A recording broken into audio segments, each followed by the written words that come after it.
Good morning. My name is Mark Krikorian. I'm Executive Director of the Center for Immigration Studies. Thanks for coming to our panel today on the issue of immigration and population growth and population change in the United States.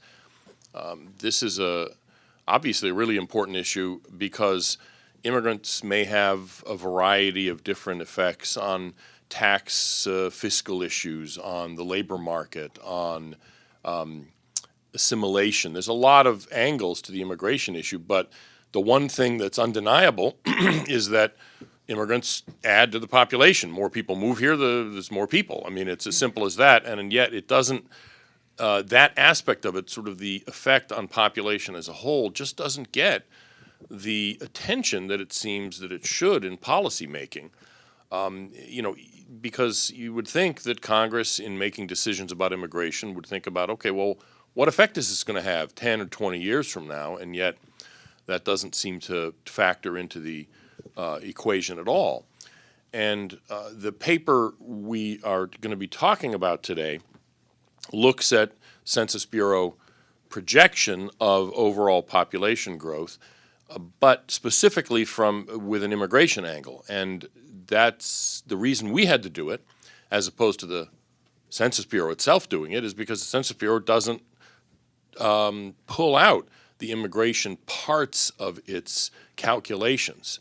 So as you'll hear, what we did is recreated the Census Bureau projections with the immigration part and then basically turned the dial up and down to see what the consequences would be. And I think this is an extremely important aspect of the issue that just doesn't get looked at.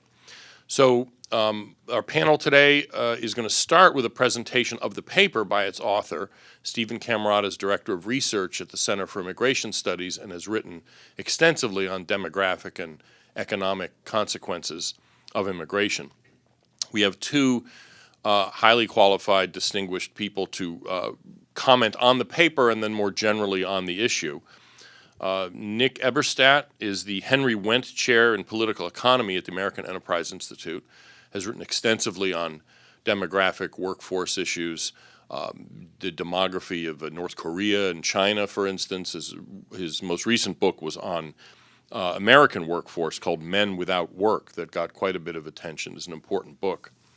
Our other respondent is Lindsay Lowell. He's a visiting researcher at Georgetown's School of Foreign Service and has written on immigration issues quite extensively. He was the Director of Policy Studies at Georgetown's Institute for the Study of International Migration, and before that was the Director of Research at the U.S. Commission on Immigration Reform, the Jordan Commission, which released very influential, important recommendations on immigration some a little more than 20 years ago.